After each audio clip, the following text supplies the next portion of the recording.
இன்றைய இறைவார்த்தை தொடக்க நூலில் இருந்து வாசகம்.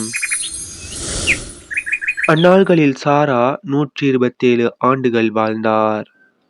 சாராவின் வயது இதுவே.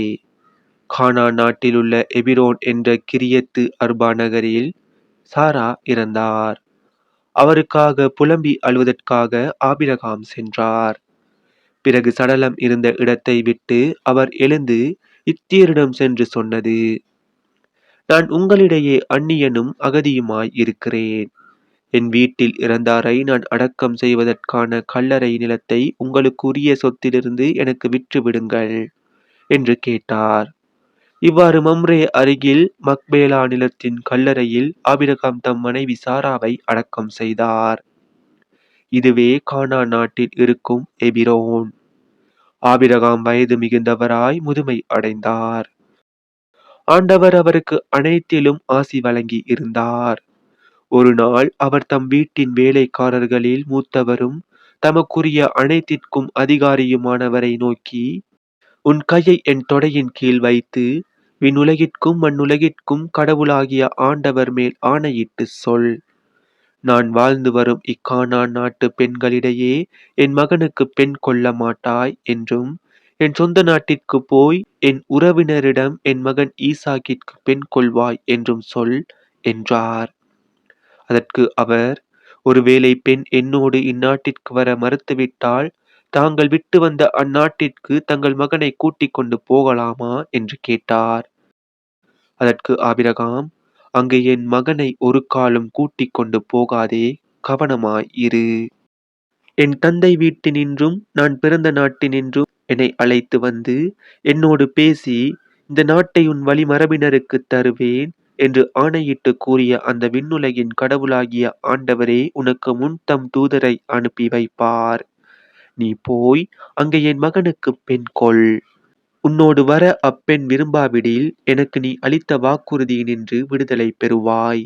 என் மகனை மட்டும் அங்கே கூட்டிக் கொண்டு போகாதே என்றார். இதற்கிடையில் பெயர்லகாய் ரோயி என்ற இடத்திலிருந்து ஈசாக்கு புறப்பட்டு நெகேபு பகுதியில் வாழ்ந்து வந்தார். மாலையில் வெளியே வயல்புறம் சென்றபோது அவர் கண்களை உயர்த்தி பார்த்தபோது ஒட்டகங்கள் வருவதை கண்டார். ரெபேக்காவும் கண்களை உயர்த்தி ஈசாக்கை பார்த்தார். உடனே அவர் ஒட்டகத்தை விட்டு இறங்கினார். அவர் அந்த வேலைக்காரரிடம், வயலில் நம்மை சந்திக்க வந்து கொண்டிருக்கும் அவர் யார் என்று கேட்டார். அவ்வேலைக்காரரும், அவர்தாம் என் தலைவர் என்றார். உடனே ரெபேக்கா தம் முக்காட்டை எடுத்து தம்மை மூடிக்கொண்டார். அப்பொழுது அவ்வேலைக்காரர் ஈசாக்கிடம் தாம் செய்தது அனைத்தையும் பற்றி கூறினார். ஈசாக்கு தம் தாயார் சாராவின் கூடாரத்துக்குள் ரெபேக்காவை அழைத்து சென்று மணந்து கொண்டார். அவரும் ஈசாக்குக்கு மனைவியானார். அவர் ரெபேக்கா மீது அன்பு வைத்திருந்தார். இவ்வாறு தம் தாயின் மறைவுக்கு பிறகு ஈசாக்கு ஆறுதல் அடைந்தார். இது ஆண்டவர் வழங்கும் அருள்வாக்கு. இறைவா உமக்கு நன்றி. இன்றைய தினத்துக்கு உரிய நற்செய்தி வாசகம். மத்தேயு எழுதிய தூய நற்செய்தியில் இருந்து.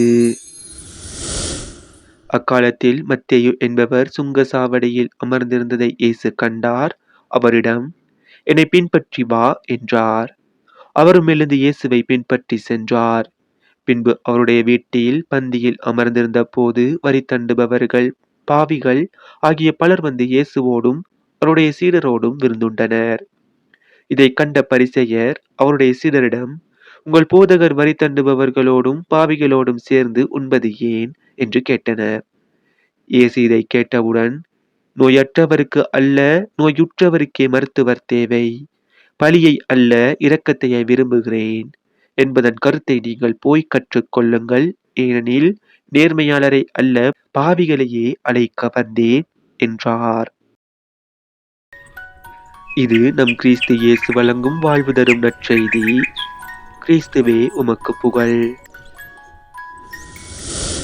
இன்றைய தினத்துக்கு உரிய சிந்தனை துளிகள். மனங்கள் இரண்டர கலக்க வேண்டும்.